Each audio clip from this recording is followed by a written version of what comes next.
చెప్పండి. గత 20 సంవత్సరాలుగా మా ఇంటర్నేషనల్ లిక్కర్ బ్రాండ్స్ ఆంధ్రాలో అమ్ముతున్నాం.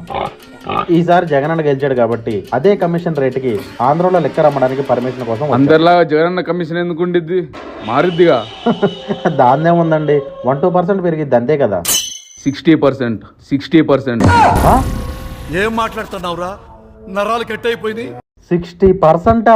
పాపం ఫీల్ అన్నట్టున్నారు. ఆంధ్రాలో మా మంది అమ్మడానికి మీకు 60% ఇవ్వాలా? ఇక మాకు మిగిలేదేముందండి, కుడితి. ఇన్ని సంవత్సరాలుగా మద్యం అమ్ముతున్నాం.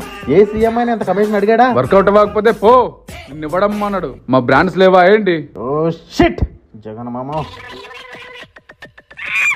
అరే, మద్యపాన నిషేధం చేస్తున్నారా జగనన్న? అంటే ఇంటర్నేషనల్ బ్రాండ్ కి ఎక్కువ పర్సెంటేజెస్ చెప్తే వాళ్ళు రారు, మద్యం అమ్మరు, మద్య నిషేధం అవుతుందని అన్న ప్లాన్ కదరా? మద్యపాన నిషేధం అబ్బో ఒక్క ఇంటర్నేషనల్ బ్రాండ్స్ వస్తే మన కల్తీ మద్యం ఎక్కడ అమ్ముతాం? ఆ బ్రాండ్స్ ఆపేస్తేనే కదా మన కల్తీ మద్యం అమ్ముకునేది. అందుకే ఎక్కువ పర్సెంటేజ్ చెప్పా. కల్తీ మద్యం అమ్మేది మనమే, కల్తీ బ్రాండ్స్ మనమే, రేట్లు పెట్టేది కూడా మనమే. అమ్మో అమ్మో అమ్మో, ఇంతకు తెగించోర్రా? ఇదేనా మద్యపాన నిషేధం అంటే? అన్న చేస్తానన్నది మద్యపాన నిషేధం కాదు, మద్యపానం మీద స్కాము. అన్నా నీకేమైనా సిగ్గున్నదా అన్నా? ఇది జగనన్న లిక్కర్ స్కామా?